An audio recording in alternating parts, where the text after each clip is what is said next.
સમાચાર જામનગરથી જે આયુર્વેદ યુનિવર્સિટીમાં પેપર લીકનો મામલો સામે આવ્યો છે। ગુજરાત આયુર્વેદ યુનિવર્સિટીમાં BAMS વર્ષ 3ના પેપર લીકની આશંકા જતાવવામાં આવી રહી છે, જેમાં વાઇબ્રન્ટ પેપર શલ્યતંત્ર 1ના 12માંથી 11 પ્રશ્નો બેઠા પૂછાયાનો દાવો કરાઈ રહ્યો છે।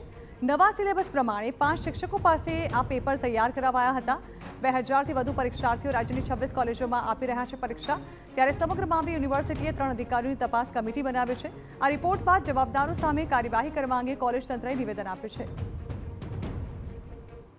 ઉપર વાયરલ થયું એ મને પરીક્ષા પૂરી થઈ ગયા પછી એવું કહેવામાં આવ્યું છે। એટલે શું વાયરલ થયું છે એ બધી રીતે તપાસ કરવી પડશે ને, કે ક્યારે થયું, કેવી રીતે થયું, મુદ્દા કેવી રીતે આવ્યા, પહેલાં આવ્યા, પાછળથી આવ્યા અને ક્યાંથી થયું। એટલે અમે એક તપાસ સમિતિ બનાવી અને આગળ અમે તપાસ આગળ કરશું। મહત્વનું છે કે 6 દિવસ પહેલા લેવાયેલા BAMS વર્ષ 3ના શલ્યતંત્ર 1 વિષયના પેપર પર સવાલ ઉઠ્યા છે। સોશિયલ મીડિયામાં વાયરલ થયેલી 12 પ્રશ્નોની યાદીમાંથી 11 પ્રશ્નો પેપરમાં પૂછવામાં આવતા ખળભળાટ મચ્યો છે અને પેપર લીક થયાની આશંકા છે। ત્યારે હાલ પેપર લીકની ફરિયાદ થતાં યુનિવર્સિટીએ સમગ્ર મામલે વધુ તપાસ હાથ ધરી છે।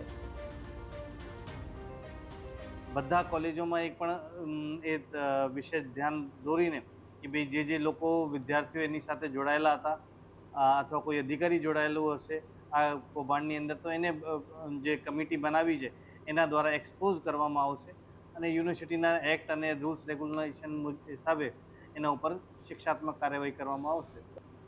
તો જામનગરની આયુર્વેદિક યુનિવર્સિટીમાં પેપર લીકના આરોપોની વચ્ચે રાજકીય માહોલ ગરમાયો છે, જેમાં કોંગ્રેસ સરકાર પર ગંભીર આક્ષેપ કરતા યુનિવર્સિટીએ ભ્રષ્ટાચારનું કેન્દ્ર ગણાવીને સમગ્ર મામલે નિષ્પક્ષ તપાસ અને કડક કાર્યવાહીની માંગ કરી છે।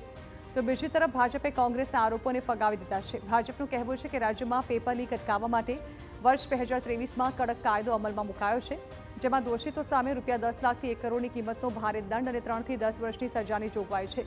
ભાજપે આ મામલે નિષ્પક્ષ તપાસની ખાતરી આપી છે।